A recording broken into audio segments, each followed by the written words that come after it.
everybody, to the first edition of the 2026 Gulf Coast Growth Show. My name is Chad Burke, here with the Economic Alliance Houston Port Region, with one of my favorite people, one of our best partners, Commissioner Adrian Garcia, Commissioner from Precinct 2. There you go, Chad. Welcome. Thank you very much for having me. I'm glad to be back on the show. Absolutely. I love to do this at the beginning of the year, just to give us a chance to kind of look back and look forward. And just talk about all the neat things that are going on in Precinct 2. It really covers almost all of our footprint along the Houston Ship Channel. So right.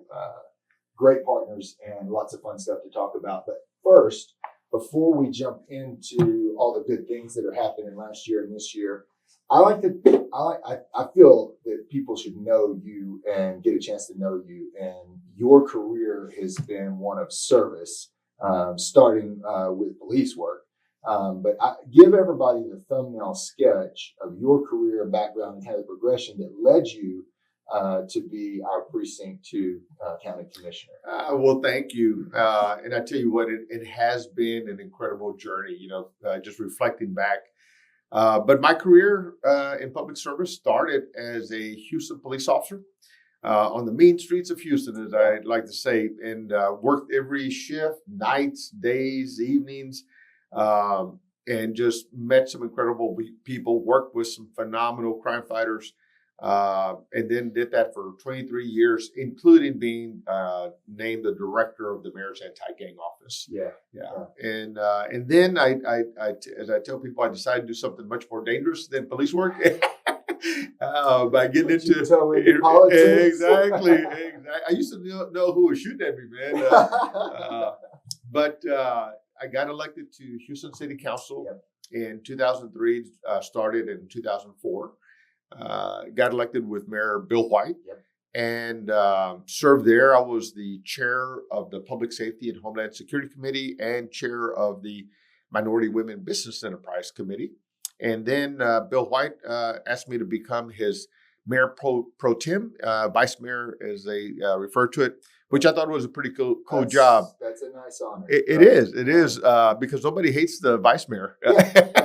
You're the backup. Exactly. Like the backup quarterback. Everybody loves you. Exactly. And but that was an incredible honor that he gave me. Served there until 2008, when I launched my career into the sheriff's office. Yeah. And then became sheriff in 2009, served there till 2015, took on an endeavor to become the mayor of Houston, which didn't work out. So it teaches you a little bit of humility. But now becoming, county commissioner in 2019, it has been just hog heaven. It really has. I've just enjoyed this by far I'll say by far of my elected jobs, this has been the funnest. However, the best job I think I've ever had has been being that beat cop. Working for the police. Yeah. With the people out on the streets. Exactly. Yeah. Because you get to really see a lot from that front seat of the patrol car.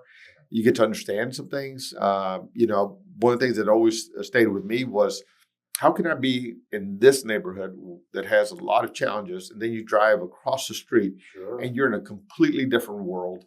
Yeah. And it just told me how hard you got to work to make sure that you're serving all people from all angles. Well, and I will say this, you can confirm this or not, but I think you've brought a lot of that perspective of serving the people in all the neighborhoods into your county commissioner's role. Yeah. It just seems to me like it's kind of the way you're made now. Right? It really is. Because, when I was interviewing and asking permission to serve in this role, the one thing I heard from a lot of neighborhoods was, we always feel a little left out. We see that neighborhood getting most of everything. Mm-hmm. We've only gotten crumbs, we think, and we've asked for this and we haven't gotten that.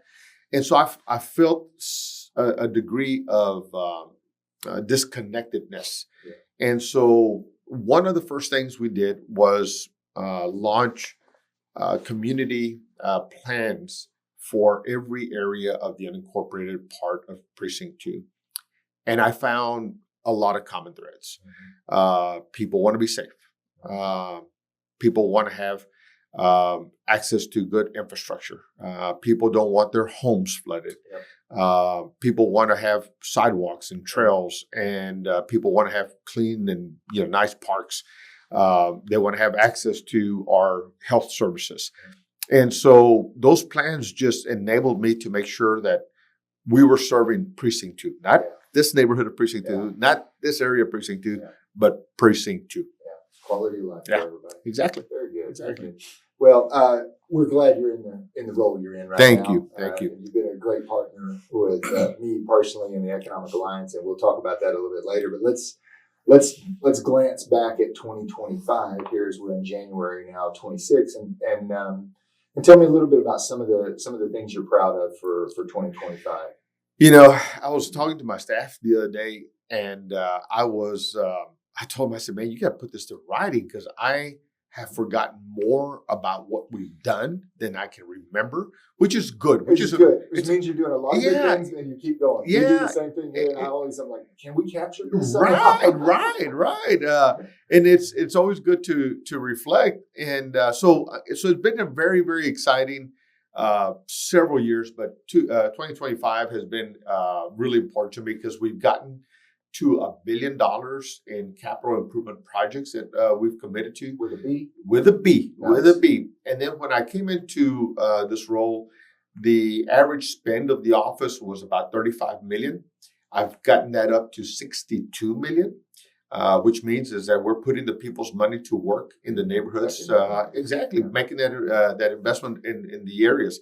And then we built the partnership project program. We launched it in Precinct 2. It's now a county-wide framework that we use for everything else. But that is where it enabled me to work with the mayors to make sure that everything was transparent, that they could track everything that we would be working on and partnering on. And so as a consequence of that program, I've been able to leverage $150 million to get 350 in terms of projects into all of the respective cities and areas in Precinct 2, which has been really, really cool. I think that's one of the most powerful things you do, and I'm not sure everybody understands kind of the way that you can leverage that, but it's basically you come with hey, you pay part, I'll pay part, and we'll fix this road, this sidewalk, this park. We'll do this together. Exactly. And you do that with all of the mayors. And all of those mayors are part of the Economic Alliance as well. And I hear from them over and over again about how great it is to work with you and the partnerships that you have in their communities. We all represent the same people. Yeah. And so like Mayor Foreman, when we redistrict and Friendswood became a part of the precinct, we had a conversation and he was like, I've never worked with a county before. And so I'm like, well, you're part of me now and we're going to work together. And then the projects on Blackhawk Boulevard got cranked up. I'll be meeting with Mayor Shane Bine here in a minute. We got projects that we're working with him. Mayor Mouton, LaPorte, all the cities I've worked hard to make sure that they have a partner in me to help their respective areas. I mean, we're all in it together. We all represent the same people. And so I want to make sure that we are creating that effective partnership to make investments into the areas that they're close to the ground. So I want to make sure I'm listening to them.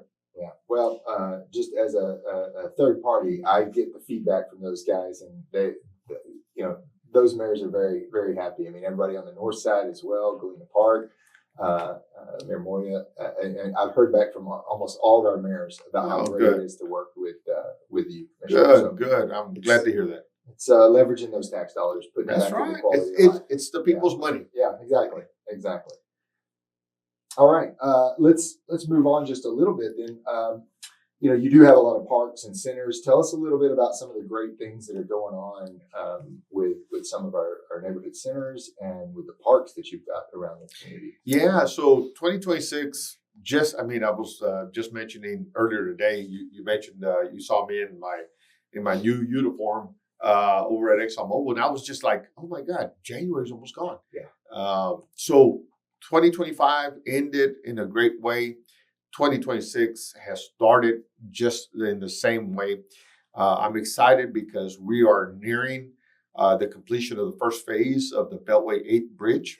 Yes. That's going to be such a welcoming addition to the area. So we're real close. Yeah, obviously I watch that thing go up, on a daily basis from our viewpoint here, and we are. I mean, they've got the main structures almost completely done, everything except for kind of the superstructure, the cables and the span, and Yeah. the spanning is kind of what's left. So Yeah.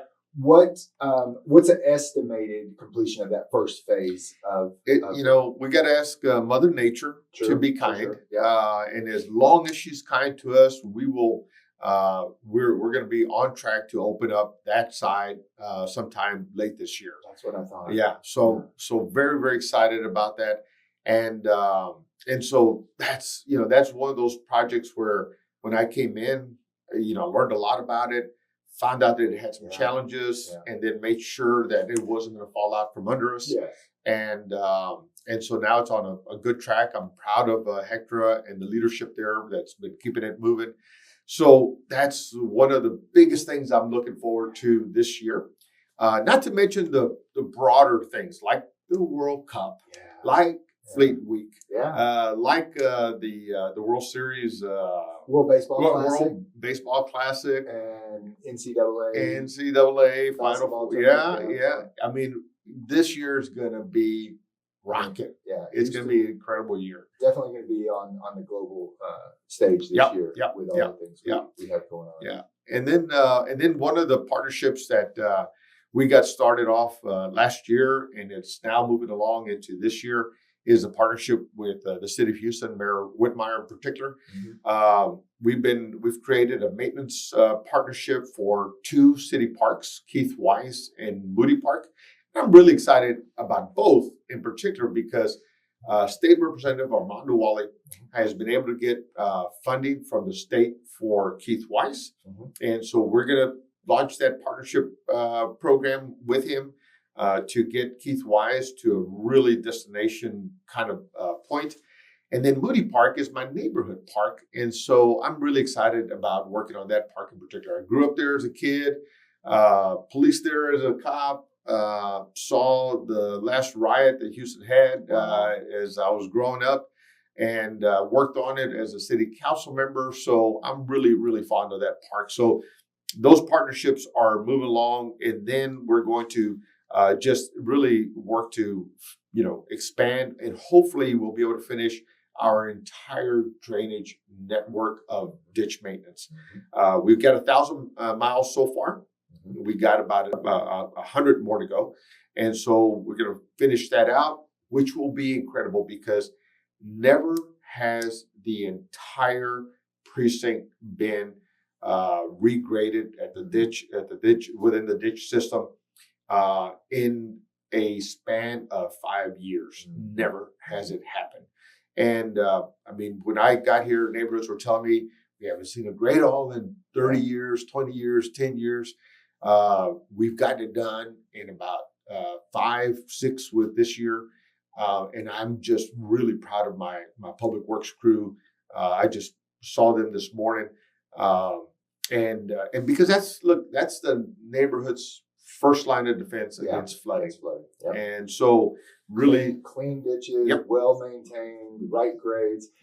From someone who lives in Precinct 2 in a community that has open ditches that is on a county road, I see those crews come by, and I'm still. If you've never seen a guy in a great all run down a ditch line, it's like a work of art. Yeah, it really is. The technical expertise that they have to put that grade on and clean it out.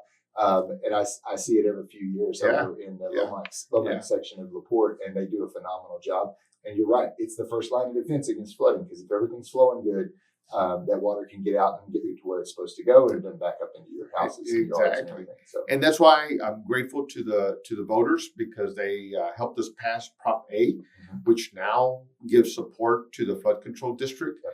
We used to not be able to maintain that system until every 270 years. I remember you saying that. Absolutely ridiculous. Like the spend of money, it would take 270 years to get back around to maintenance that whole system. Exactly. And so exactly. I know it was Prop A that that's bolstered that. Yes.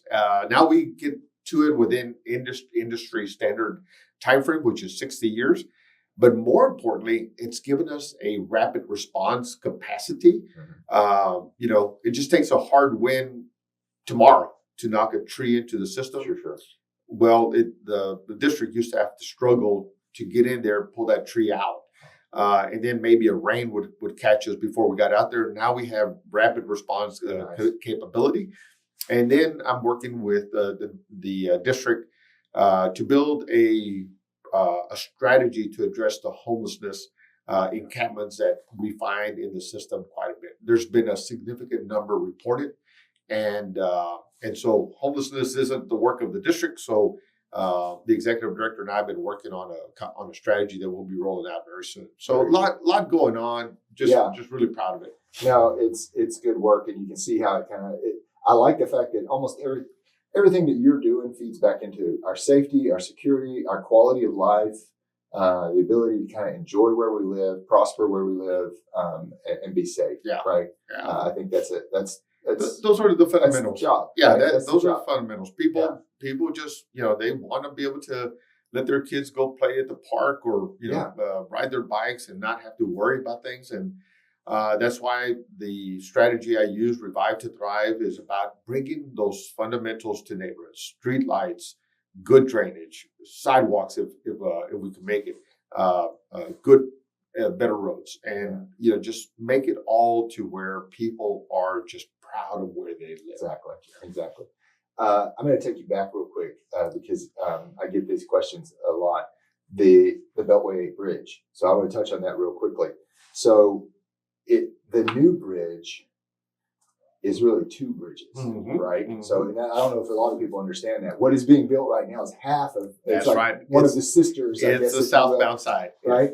And it will have more capacity when we open that up than what we have right now. It's just half of the kind of traverse over the ship channel there.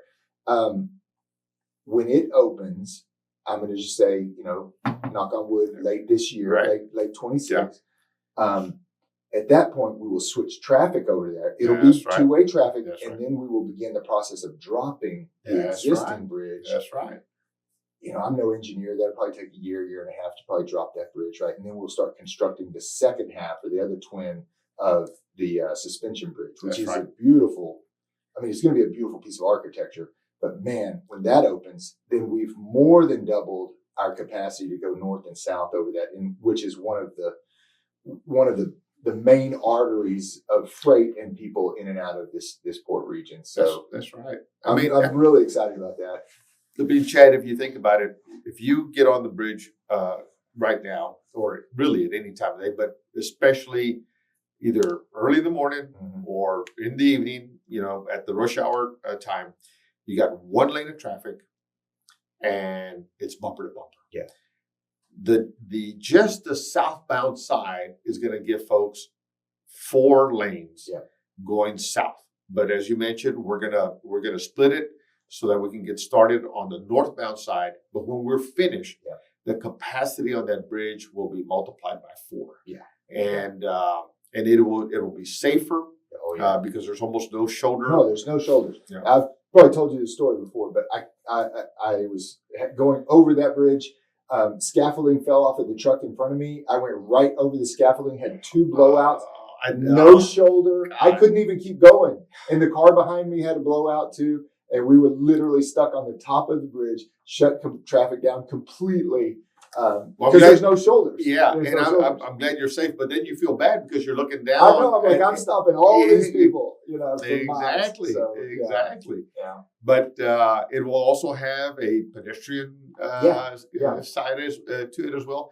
I'm going to try and get up it on my bike, and I'm going to wear a parachute. So when I come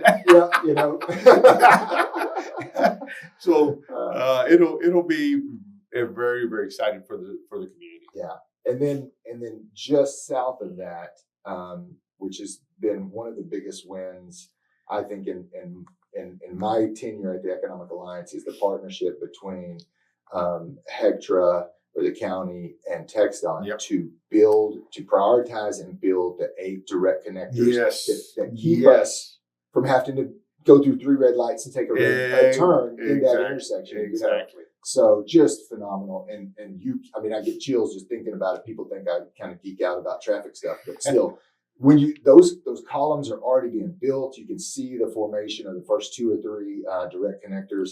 That's going to be a game changer for this region. So I just have to, and I know you were critical in kind of making that happen. So just thank you for that. That's the kind of things that just they're really generations from now we'll look back and say, man, what would we have done without that? And those are things that are happening under your watch. So I just want to say thanks. I appreciate it, and the fact that you, as the Economic Alliance, is recognizing it. While we might characterize it as traffic and traffic flow, it's really our economy. It's economy.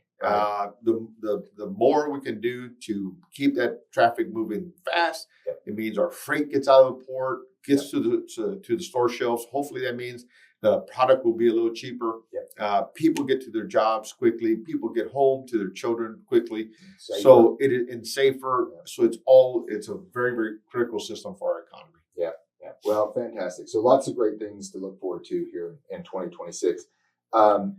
Finally, I have to do this with people that I talk to about the relationship between Harris County, specifically Precinct 2, and the Economic Alliance. Our mission is to grow the economy by adding new capital investment with projects and companies locating here and expanding here and all those great things. You have been such a good partner, because the one thing that to a company they will tell us is that it slows down projects or delays projects and sometimes even cancels projects is the ability to get permitted to get in business, to build that facility, to build that warehouse, to hire those people and get running in business is navigating the bureaucracy of permitting, right? And they have to do it at multiple levels, from city to county to state, federal with EPA and things like that. When we have a project, and I'm just kind of laying this out, when we have a project, our first call is normally to you and your office and Mike and the team to say, hey, we've got this project. These people, this leadership group wants to sit down and talk with you, explain it to you, tell you what they're making, how they're going to do business, and look for help or assistance on everything from permitting to infrastructure. I'll never forget the one meeting we came out of, a new facility being built, and they didn't really have an ask. They were like, okay, we just want you to know that we're working through this process. And at the end of the meeting, the question from you, the commissioner, was, what can I do for them? Do you need a road? Can I help you get, people and product in and out of there? So it's just, you do it over and over and over. It's just a great partnership. And I just want to make sure that we're highlighting that's all we can ask for, is somebody that is really kind of proactive in helping companies get into business, create those jobs, create that economy that helps all of our families. Well, Chad, again, thank you. But again, it's our economy. The more you can be successful as you represent the area to other industries, you are also being interviewed rather by other companies from around the country.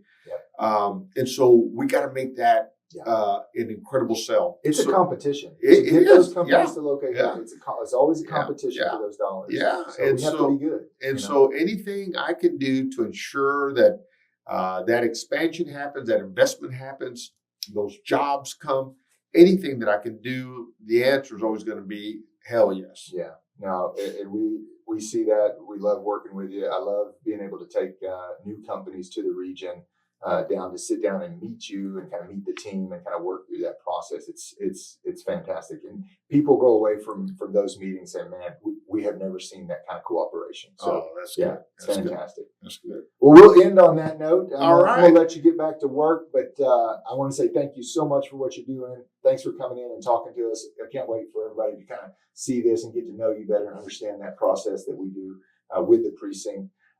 So for Commissioner and myself, Chad with the Economic Alliance, we'll say goodbye to this edition of the Gulf Coast Growth Show, and we'll see you next time. All right. Thank you. Happy New Year, everybody. Yep.